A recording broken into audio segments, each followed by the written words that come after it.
Welcome to Mishra study Naugachia. Mishra study Naugachia में आपका स्वागत है। आज हम लोग क्लास 9th गणित एक्सरसाइज 1.3 को पढ़ेंगे, लेकिन मैं आपको बता दूं एक्सरसाइज 1.3 से संबंधित मैंने जो है कुल मिलाकर 3 नंबर तक के सवाल को सॉल्व कर दिया है। और ये आप देख सकते हैं हमारे चैनल में एक प्लेलिस्ट है क्लास 9 से संबंधित, वहाँ पर आप देख सकते हैं।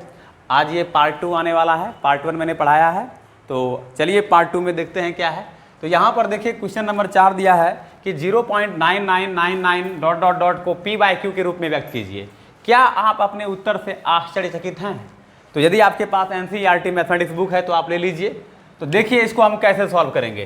तो ये देखिए सबसे पहले यहाँ पर लिखेंगे हम लोग सॉल्यूशन। अब आप यहाँ पर देखिए कि 0.99999 है, अर्थात इसका मतलब हुआ कि 0.9 पर रैक्यूरिंग का मतलब यही 9 चलते रहेगा। या मान लिया कि यहाँ लिखेंगे हम माना कि x बराबर 0.9, यानी इस चीज़ को हम x मान लेंगे। या इसको हम इस तरह से भी लिख सकते हैं, या x बराबर 0.9999 क्योंकि यहाँ प्रश्न से दिया ही है, तो इसको हम लोग क्या करेंगे, इक्वेशन 1 मान लेंगे। अब हम क्या करेंगे कि समीकरण 1 के दोनों ओर 10 से गुना करेंगे। यहां लिखेंगे समीकरण, चूंकि इसको हमें P/Q के रूप में व्यक्त करना है, समीकरण 1 के दोनों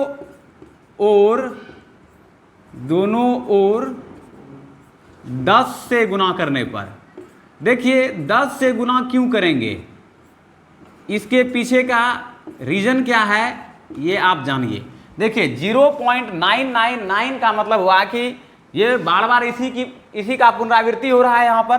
तो 0.9 तो दशमलव के बाद कितना अंक है, तो 1 अंक है। तो मैंने आपको बताया था कि दशमलव के बाद यदि 1 अंक हो तो 10 से गुना कीजिएगा, 2 अंक हो तो 100 से, 3 अंक हो 1000 से, इसी प्रकार। तो यहाँ पर आप रैक्यूरिंग मारा है 9 पर जो कि 1 अंक है, इसलिए हम लोग यहाँ पर दशमलव के बाद चूंकि 1 अंक है इसलिए इसको हमें 10 से गुना करना होगा दोनों तरफ। तो यहाँ पर लिख दिए समीकरण 1 जो यहाँ पर माना गया है, इसको हम दोनों ओर 10 से गुना करेंगे। तो इस तरह से हमारा ये हो जाएगा 10x बराबर, देखिए ये 9 इधर आ जाएगा तो 9.9999, चूंकि यही पुनरावृत्ति हो रहा है इसका 9 का, तो इसको हम इक्वेशन अब 2 मान लेंगे।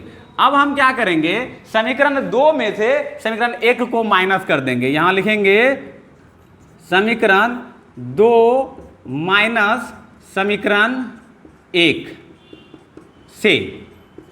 तो देखिए समीकरण 2 क्या है, समीकरण 2 है हमारा 10x बराबर 9.9999 चलते रहेगा ये।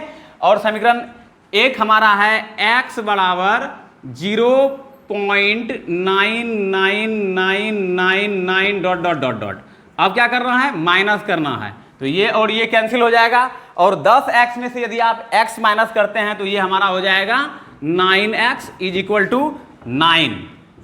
अतः हम लिख सकते हैं यहां पर x बराबर 9/9 इज इक्वल टू 1। अब देखिए कि इतना के बराबर हमारा वैल्यू कितना आया, लगभग 1 के बराबर है ये। तो यही कह रहा है कि क्या आप अपने उत्तर से आश्चर्यचकित हैं। तो इसमें आश्चर्यचकित की तो कोई बात नहीं है, लेकिन आप देख रहे हैं कि इतना लंबा जा रहा है, लेकिन वैल्यू क्या आ रहा है 1। तो 0.999 का मतलब हुआ निकटतम वैल्यू उसका 1 हुआ। तो इस तरह से इसको हमने P/Q के रूप में व्यक्त किया, अर्थात 1/1 आएगा इसका वैल्यू। ठीक है, तो अब हम लोग क्वेश्चन नंबर 5 को लेकर बढ़ते हैं। अब हम लोग क्वेश्चन नंबर 5 को देखते हैं। क्वेश्चन नंबर 5 क्या दिया गया है, 1/17 के दशमलव प्रसारों में अंकों की पुनरावृत्ति खंड में अधिकतम संख्या क्या हो सकती है। तो आप देख सकते हैं यहाँ पर कि 1/17 को कह रहा है यहाँ पर भाग देने के लिए, और भाग देने के बाद हम लोग देखेंगे कि जो है अगर पुनरावृत्ति हो रहा है किसी चीज का तो अधिकतम संख्या क्या होगी, यही चीज को कह रहा है इंडिकेट करने के लिए। और कह रहा है अपने उत्तर की जांच करने के लिए विभाजन क्रिया कीजिए। प्रश्न में स्पष्ट दे दिया है कि आपको भाग देना है, तो चलिए इसको भाग देते हैं। तो यहाँ पर है 1/17, तो नीचे वाले से ऊपर वाले को भाग देंगे। तो यहाँ लिखेंगे हम सबसे पहले 17 डिवाइडेड बाय 1, तो अब आप यहाँ पर देखिए कि 17 तो मतलब भाग नहीं लगेगा, यहाँ पर क्या देख रहे हैं, एक क्या है, कम है, तो सबसे पहले यहाँ पर हम क्या लिखेंगे, 0, और यहाँ लिखेंगे दशमलव, तो ये 0 हो गया, फिर भाग नहीं होगा, फिर अब क्या देंगे, अब यहाँ 0 देंगे, तो अब यहाँ हो गया 0। तो अब देख सकते हैं आप 17 को, यदि 17 का टेबल पढ़िए तो क्या बार में कटेगा ये, 17 सते 19 से 17 पचे 85, यानी कि 5 बार में होगा इधर, 17 पचे 85, 10 में से 5 गया, 5 हो गया, और ये हो गया 15। फिर अब यहाँ पर आप 0 दे दीजिए, तो ये हो जाएगा 17 अठे 36 से, हाँ 17 अठे 36 से हो जाएगा 136। फिर माइनस कीजिए तो 10 में 6 गया 4, और 5 में से 4 में से 3 गया 1, कैंसिल।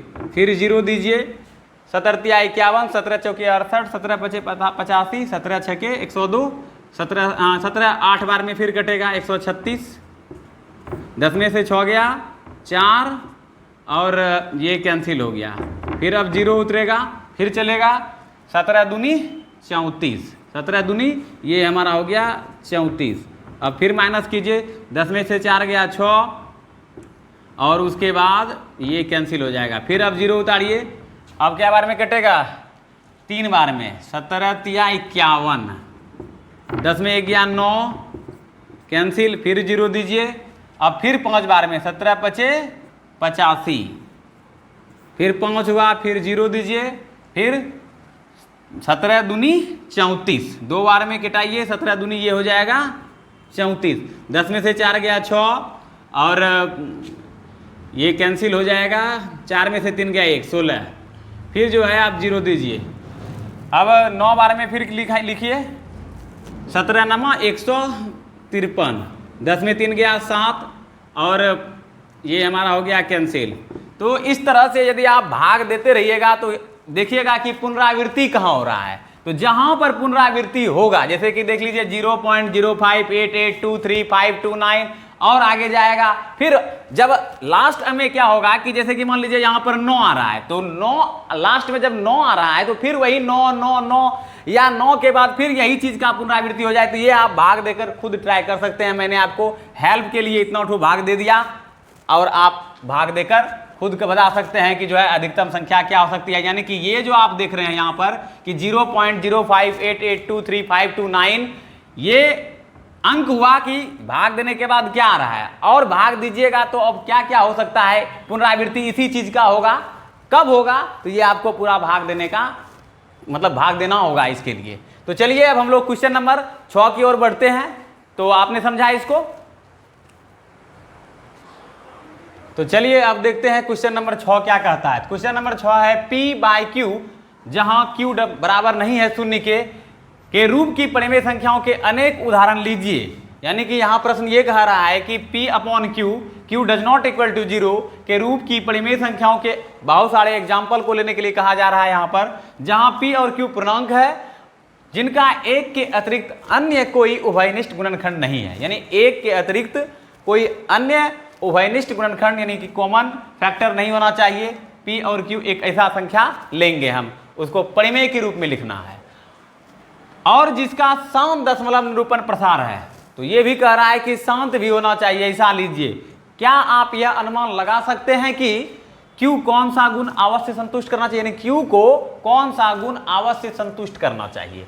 तो आप लीजिए, सबसे पहले देखिए, मान लीजिए, माना कि यहां आप लिख सकते हैं, माना कि परिमेय संख्या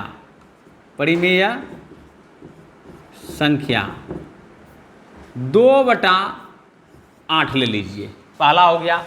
दूसरा ले लीजिए 5/10 ले लीजिए। तीसरा ले लीजिए 3/18 ले लीजिए।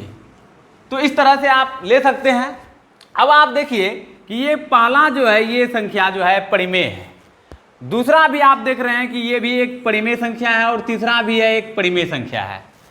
इस तरह का आप बहुत सारा एग्जाम्पल ले सकते हैं। लेकिन यहाँ क्या कह रहा है, P और Q पूर्णांक है जिनका एक के अतिरिक्त अन्य कोई उभयनिष्ठ गुणनखंड नहीं है। अब देखिए इसमें क्या है उभयनिष्ठ गुणनखंड, 2 एकम 2 यानी 2 और 8 का उभयनिष्ठ गुणनखंड देखिएगा तो ज्यादा हो जाएगा, ठीक है, 2 का 1 होगा, 2 होगा, 8 का कीजिएगा तो 2 होगा, 4 होगा, 8 होगा, तो ये आप देख रहे हैं। तो लेकिन अगर इसको आप कटा दे 2 एकम 2, 2 चौके 8, अब आप देख सकते हैं यहां पर इसका उभयनिष्ठ गुणनखंड नहीं है। इसी प्रकार यदि आप इसको कटा दे 5 एकम 5, 5 दूनी 10, 1/2 लीजिए तो इसमें 1 के अतिरिक्त अन्य कोई उभयनिष्ठ गुणनखंड नहीं है। ठीक इसी प्रकार 3 एकम 3, 3 6 के 18 लीजिए तो यहां आप देख रहे हैं कि इसमें 1 के अतिरिक्त अन्य कोई उभयनिष्ठ गुणनखंड नहीं है। तो साथ ही साथ ये परिमेय संख्या भी है। 1/4 क्या है? एक परिमेय संख्या है। 1/2 भी एक परिमेय संख्या है।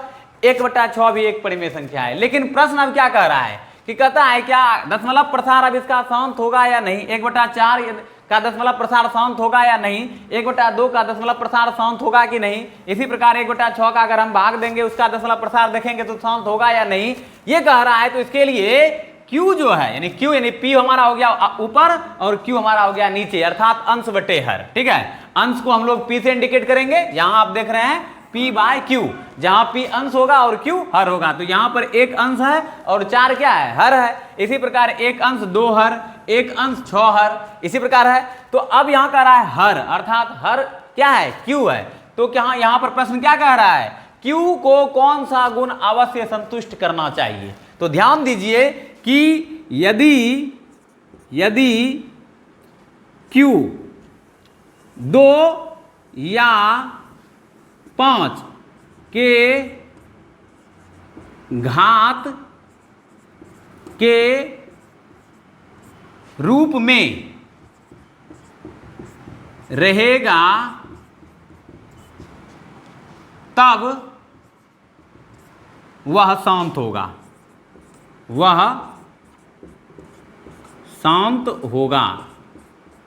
कहने का सेंस यह है कि हर जो होना चाहिए, हर जो होना चाहिए वह हमारा 2 पर पावर n और 5 पर पावर m, यानी कि दोनों होना चाहिए। या तो दोनों हो, 2 और 5 के फॉर्म में हो, ये मैंने बताया था आपको पीछे, या सिर्फ 2 हो या सिर्फ 5 हो। यदि इस फॉर्म में यदि हर आ जाएगा, जैसे कि आप यहां पर देखिए कि 6 दिया है, उदाहरण के लिए जैसे कि मान लीजिए 1/6 दिया है, तो 1/6 जो दिया गया है तो इसको आप कैसे लिख सकते हैं? तो 1/2 पर पावर 3 लिख सकते हैं कि नहीं लिख सकते? सॉरी, 2 पर पावर 3 नहीं, इसको लिखेंगे 2 गुना 3 लिखेंगे। तो याद रखिए कि ये देखिए 2 गुना 3 आ गया, तो ये शांत नहीं होगा।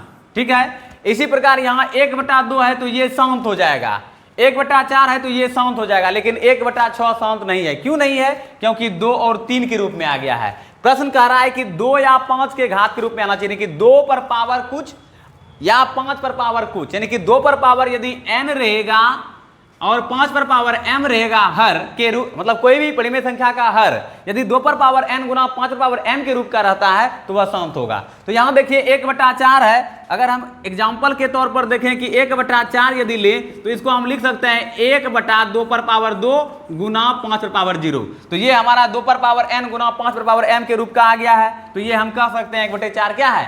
शांत है। तो आपने समझा क्वेश्चन नंबर 6 को कैसे सॉल्व करना है। तो इस तरह से आप कह सकते हैं कि P/Q के रूप में अनेक परिमेय संख्याएं ऐसे हो सकती है जिनका जहां P और Q पूर्णांक है और जिनका 1 के अतिरिक्त अन्य कोई उभयनिष्ठ गुणनखंड नहीं हो सकता है और जिसका दशमलव प्रसार शांत होगा। तो Q को जो है 2 पर पावर n गुना 5 पर पावर m के घात के रूप में होना चाहिए, तभी जो है वह परिमेय संख्या जो भी है वह शांत होगा। ठीक है, तो चलिए अब हम लोग क्वेश्चन नंबर 7 की ओर बढ़ते हैं।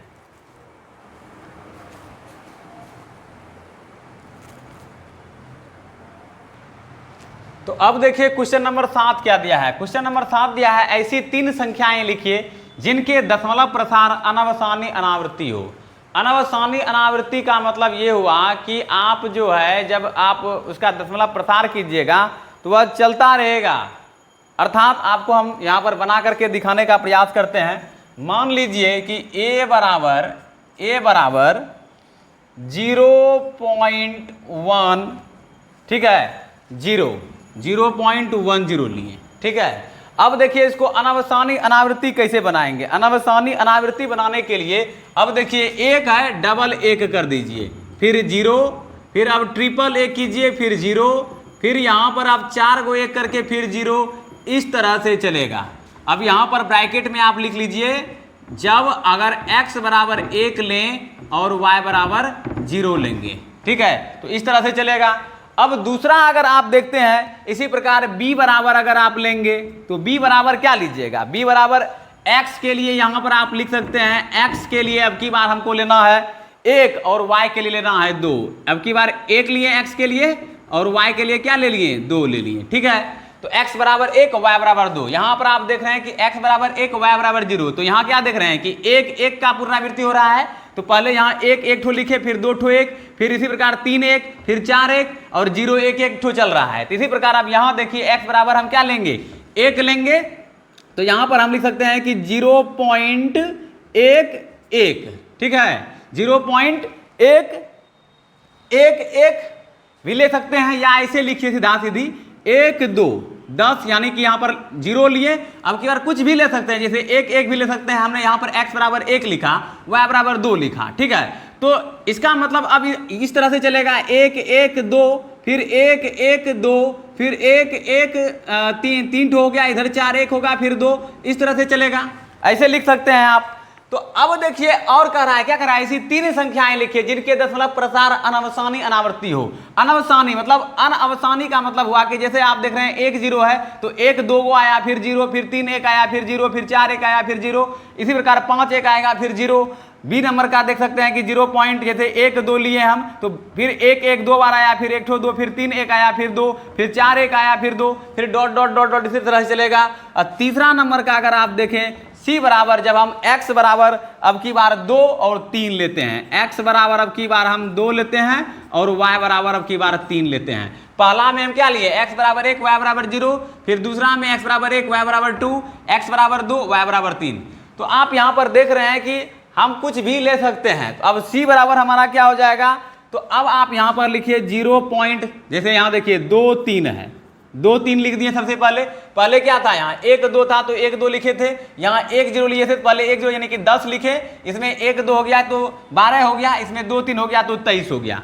अब पुनरावृत्ति करते जाना है, तो 2 3 है तो आगे में क्या है, 2 है तो डबल, अब की बार यहाँ पर सिंगल 2 है तो अब की बार डबल 2, फिर 3, अब की बार ट्रिपल 2, फिर 3, फिर उसके बाद 4 गो 2, फिर 3, इस तरह से चलते रहेगा। तो इस तरह से आप जो है ऐसी 3 संख्याएं जो यहाँ प्रश्न से दिया गया है कि लिखिए जिनके दशमलव प्रसार अनवसानी अनावर्ती हो, तो आप इस तरह से 3 संख्या ले सकते हैं और ये आप दिखा सकते हैं कि इनके दशमलव प्रसार जो है वो क्या है, अनवसानी अनावृत्ति है, ठीक है। तो अब हम लोग क्वेश्चन नंबर 8 की ओर अग्रसर होते हैं।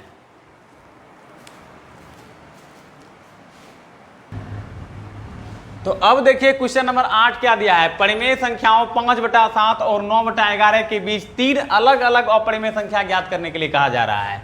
तो आपको पता है कि अपरिमेय संख्या या तो रूट में हो सकता है, जैसे कि √2 एक अपरिमेय संख्या है, या तो मान लीजिए किसी भी परिमेय संख्या का भाग करके, मतलब रेक्यूरिंग चल रहा है, लगातार चल ही रहा है, जैसे कि 0.1 2 3 4 5 6 1 2 3 4 5 6, फिर 3 4 2 1 2 डॉट डॉट डॉट चल ही रहा है, तो ये भी अपरिमेय संख्या होता है। तो इस तरह से यहाँ पर कहा रहा है कि 5/7 और 9/11 के बीच 3 अलग अलग अपरिमेय संख्या लिखने की बात किया जा रहा है। तो यहाँ पर मान लीजिए सबसे पहले माना कि a बराबर हम लिखेंगे 5/7, और यदि इसको आप भाग देते हैं तो आपका वैल्यू जो भी होगा आप लिख लीजिए यहाँ पर, और b बराबर हम मान लेंगे 9/11। तो देखिए कि 5/7 को अगर आप भाग दीजिएगा तो इसका वैल्यू आएगा 0.714285, 714285, और यही चीज फिर इसकी पुनरावृत्ति हो जाएगी। इसी प्रकार 9/11 को यदि आप भाग देते हैं तो ये हमारा आएगा 0.81, और ये रेक्यूरिंग हो जाएगा क्योंकि इसी का पुनरावृत्ति होगा। अब यहाँ पर कह रहा है कि a बराबर 5/7 था, इसको भाग देकर आप इसमें कन्वर्ट कर लीजिए, फिर b बराबर 9/11 है, इसको भाग देंगे तो इसमें कन्वर्ट हो जाएगा। तो अब इसमें और इसमें, यानी इन दोनों के बीच, यानी a और b के बीच जो है हमें 3 कह रहा है अलग अलग अपरिमेय संख्या ज्ञात करने के लिए। और अब मैंने आपको बताया कि अपरिमेय संख्या क्या होता है, तो अपरिमेय संख्या का परिभाषा मैंने आपको दिया है, आप देख सकते हैं मेरे पिछले वीडियो में विजिट करके। तो चलिए यहाँ पर आप देख रहे हैं कि a जो है वह लेस देन है b, यानी a जो है क्या है, छोटा है b से। तो अब हम यहाँ पर 3 अलग अलग परिमेय संख्या ज्ञात करने के लिए सबसे पहले हम क्या करेंगे, मान लेंगे। अगेन माना कि, यानी कि यहां पर लिखेंगे माना कि ए तथा बी के बीच, ए तथा बी के बीच कोई संख्या यहां पर लिख सकते हैं, कोई संख्या 0.72 है। हो सकता है ना 0.71 और 81 के बीच 0.72, तो हम ले ही सकते हैं, आप दूसरा भी ले सकते हैं। अब आप देखिए 3 अलग अलग कह रहा है परिमेय संख्या लिखने के लिए, तो ए और बी के बीच में यहां पर लिखिए ए तथा बी के बीच 3 अलग अलग अपरिमेय संख्या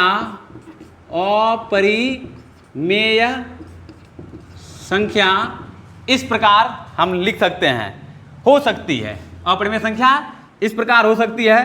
तो ए पी मान लीजिए, पी बराबर मान लीजिए, पी बराबर क्या है, यहां पर आप देख रहे हैं कि 0.72 हम लिए हैं, तो ये लिख सकते हैं 0.72, ठीक है, यही ना है, कोई संख्या मान लिए हैं 0.72।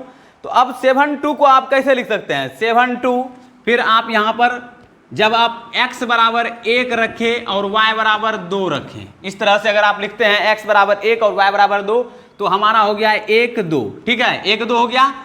अब क्या होगा, फिर 1 1 का पुनरावृत्ति, फिर 2, फिर ट्रिपल 1 हो जाएगा, फिर 2, फिर 4 बार 1 लिखिए, फिर 2, इस तरह से हो जाएगा।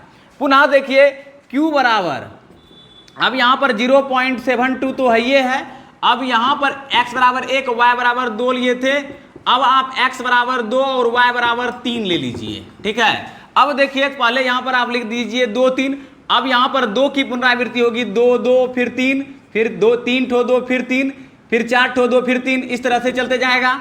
और r बराबर आप लिख सकते हैं 0.72 लीजिए, अब की बार यहां पर x बराबर 2 y बराबर 3, अब की बार यहां x बराबर 3 और y बराबर 4 ले लीजिए, ठीक है। तो अब आप क्या लिखिएगा, 0.72 है तो यहां पर 3 और 4, तो क्या होगा, फिर 3 3 का पुनरावृत्ति होगा, 3 यानी कि 2 गो 3 हो जाएगा, चूंकि 1 गो 3 यहां पहले लिया गया है। उसके बाद फिर 4, अब 3 गो 3 होगा, फिर 4, फिर इस तरह से चलते रहेगा। तो यही 3 ठो जो है अलग अलग अपरिमेय संख्या होगा। चूंकि डॉट डॉट जा रहा है तो इसका मतलब ये कभी खत्म होने वाला नहीं है, चलता ही रहेगा। वैसे भी √2 का अगर आप वैल्यू निकालते हैं तो क्या होता है, 1.414 करते रहिए, भाग देते मतलब उसका वर्गमूल निकालते रहिए, आपका जो है कभी जो है कटेगा नहीं पूर्णतः। इसी प्रकार जो है ये भी आप देख रहे हैं कि ये चलता ही रहेगा। तो ये तमाम चीज जो है अपरिमेय संख्या का उदाहरण है। तो यहाँ प्रश्न से कह रहा था कि परिमेय संख्याओं, ये 5/7 क्या है, परिमेय संख्या है, और 9/11 क्या है, परिमेय संख्या है। तो 2 परिमेय संख्या यानी 5/7 और 9/11 के बीच 3 अलग अलग अपरिमेय संख्या ज्ञात करने के लिए कहा जा रहा था, तो मैंने आपको ज्ञात करके बताया। तो चलिए अब हम लोग क्वेश्चन नंबर 9 की ओर बढ़ते हैं। तो अब देखिए यहाँ पर क्वेश्चन नंबर 9 क्या दिया जा रहा है। क्वेश्चन नंबर 9 है कि बताइए कि निम्नलिखित संख्याओं में कौन कौन संख्याएं परिमेय और कौन कौन संख्याएं अपरिमेय है। मैंने बताया था आपको कि अपरिमेय संख्या क्या होता है और परिमेय संख्या क्या होता है। तो यहाँ आप एक बार क्लियर कर लीजिए। देखिए ये पहला नंबर है √23, और 23 का वर्गमूल नहीं निकलता है। यदि आपने 8वीं कक्षा में पढ़ा होगा वर्गमूल के बारे में तो आपको पता होगा। तो 23 का वर्गमूल नहीं निकलता है, तो ये क्या हो जाएगा, हमारा अपरिमेय संख्या हो जाएगा। क्लियर हो गया कि 23 क्या है, एक अपरिमेय संख्या है। तो पहला नंबर का हमारा रिजल्ट होगा अपरिमेय, ठीक है। इसमें आपको कहीं कोई डाउट हो तो बोल दीजिए। तो देखिए अब अगला क्वेश्चन है 2 नंबर का, √225। 225 का वर्गमूल निकल जाता है, 225 का वर्गमूल निकलता है 15, यानी कि 15 225। तो ये हमारा क्या हो जाएगा, क्वेश्चन नंबर 2 जो होगा वह हमारा एक परिमेय संख्या होगा। यही यहाँ पर जांच करने के लिए कहा जा रहा है कि बताना है कि कौन कौन सा संख्या परिमेय है और कौन कौन सा अपरिमेय है। फिर देखिए 0.3796, तो ये भी हमारा क्या है, ये हमारा परिमेय है, क्योंकि आप इसको यदि पॉइंट को उड़ाइएगा तो इस फॉर्म में लिखिएगा। जैसे देखिए यहाँ पर जैसे 0.3796 दिया है, यदि इसको उड़ाते हैं तो 1 है, इसके बाद जितना अंक है उतना 0 दे दीजिए, 1 2 3 4, 1 2 3 4, अर्थात ये हमारा हो गया 3796/1 पर 4 0, 1 2 3 4। तो अर्थात ये आप देख रहे हैं p/q के फॉर्म में आ गया। तो यह क्या है, परिमेय संख्या है। तो अर्थात हमारा 3 नंबर का भी क्वेश्चन जो दिया गया है प्रश्न से, तो वह हमारा एक परिमेय संख्या होगा। इसी तरह से आप देख सकते हैं कि चौथा नंबर जो होगा वह एक अपरिमेय संख्या होगा। क्योंकि यहां पर देख रहे हैं कि 7.47848 dot dot dot dot dot dot चल ही रहा है, तो यह हमारा क्या हो गया, अपरिमेय संख्या हो गया। तो आप लोग समझ गए होंगे कि परिमेय संख्या और अपरिमेय संख्या क्या है। तो परिमेय संख्या जिसको हम p बाय क्यू के रूप में व्यक्त कर सकते हैं, जहां q does not equal to 0 परिमेय संख्या कहलाएगा, और अपरिमेय संख्या जिसे हम p बाय क्यू के रूप में व्यक्त नहीं कर सकते हैं उसे हम अपरिमेय संख्या कह सकते हैं। तो यहां पर आपने देखा कि पहला नंबर हमारा क्या हुआ, अपरिमेय, दूसरा अपरिमेय, तीसरा अपरिमेय और चौथा हमारा अपरिमेय संख्या है। इस तरह से क्लास 9th एक्सरसाइज 1.3 का मैंने पूरा जो है हल करके आपको बता दिया। अब हम लोग नेक्स्ट वीडियो में 1.4 एक्सरसाइज को पढ़ेंगे। आज के लिए इतना ही, मिलते हैं नेक्स्ट वीडियो में। Thank you for watching my video, धन्यवाद।